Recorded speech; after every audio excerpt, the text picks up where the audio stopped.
un exemple pour calculer le volume d'un cône. On sait la formule de base que le volume d'un cône, c'est l'aire de la base fois la hauteur, qu'il ne faut pas oublier de diviser par 3. Parce qu'on sait que le volume d'un cône, c'est rentre 3 fois dans le volume d'un cylindre équivalent là, qui aurait la même base et qui aurait la même hauteur. Donc, le volume d'un cône, c'est l'aire de la base fois la hauteur. On précise cette formule-là. Cette formule-là, on sait que pour un cône, l'aire de la base, c'est pi r carré fois h divisé par 3.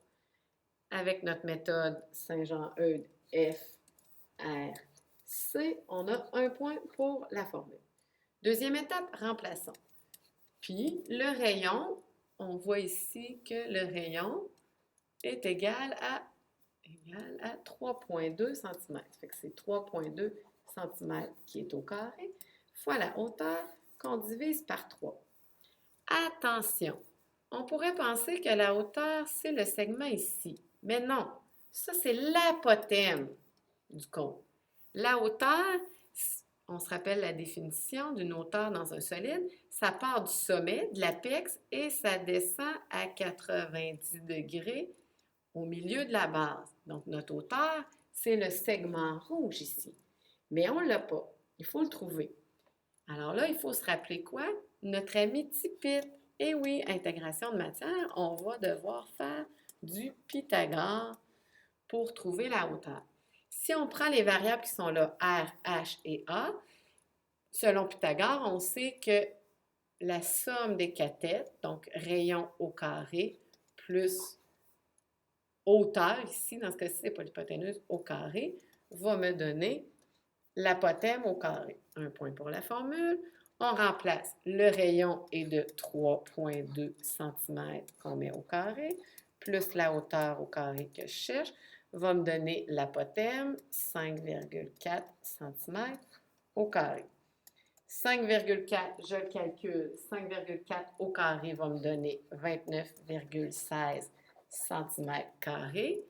3,2 au carré va me donner 10,24 cm². Je cherche toujours la hauteur au carré. Je cherche en fait la hauteur. Je vais isoler.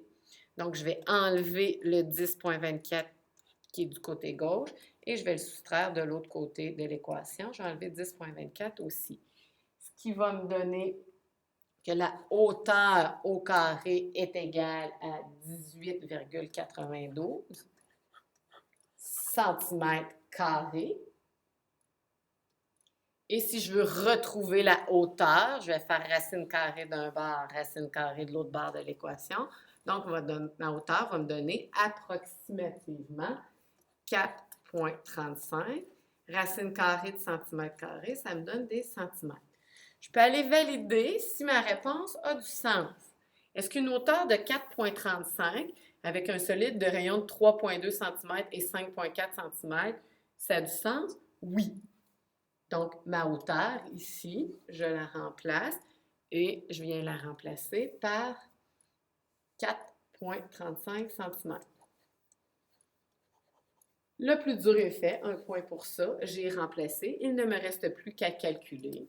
Donc, pi fois 3,2 au carré, on l'a calculé tantôt, ça me donnait 10,24 cm², fois 4,35 cm, le tout divisé par 3, ce qui va me donner, alors on peut se faire une belle petite ligne ici pour dire, ça c'est un autre calcul, 10,24 fois 4,35, ça va nous donner 44,544 pi divisé par 3 toujours.